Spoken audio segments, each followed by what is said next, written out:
জাতীয় সংসদের এলডি হলে আছেন সহকর্মী মাহিলা ইসলাম। সরাসরি চলে যাচ্ছি তার কাছে।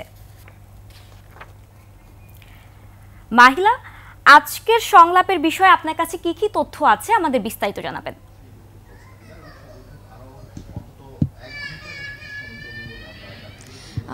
বুশরা, আপনাকে ধন্যবাদ। আমি আছি এখন জাতীয় সংসদ ভবনের এলডি হলের প্রাঙ্গণে। এখানে আসলে বেলা 12:30টায় বিএনপির পক্ষ থেকে তাদের মতামত প্রকাশের কথা জানানোর কথা রয়েছে। সেই সাথে কিন্তু সিপিবি এবং এনসিপিও তাদের মতামত প্রকাশ করবে।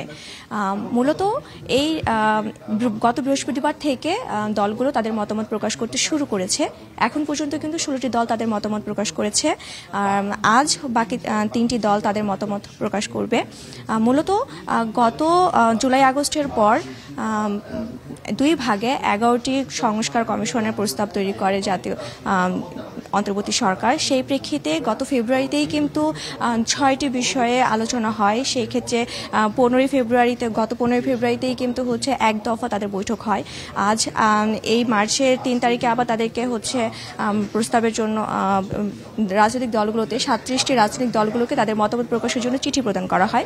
13 মার্চের মধ্যে তাদের মতামত প্রকাশের কথা থাকলেও সেই দলগুলোর মধ্যে মাত্র 16টি দল এখন পর্যন্ত তাদের মতামত প্রকাশ করেছে। মূলত দলগুলো যখন তাদের মতামত প্রকাশ করবে তারপরেই কিন্তু একটি সিদ্ধান্তে যাবে অন্তর্বর্তী সরকার। তারপরে তাদের জাতীয় ঐক্যমতের একটি বৈঠক হবে। সেই বৈঠকের পরেই কিন্তু আস্তে আস্তে জুলাই চার্টার এবং রাজনীতি, নির্বাচন সব বিষয়ে কিন্তু গুরুত্বপূর্ণ বিষয়গুলোতে সিদ্ধান্ত নেওয়া হবে। তো এই ছিল এখনকার মতো আমার কাছে এই পর্যন্ত তথ্য। বুশরা, ধন্যবাদ মাহিলা আপনাকে। দর্শক, আমরা এতক্ষণ যুক্ত ছিলাম সংসদ ভবনে আমাদের সহকর্মী মাহিলা ইসলামের সাথে।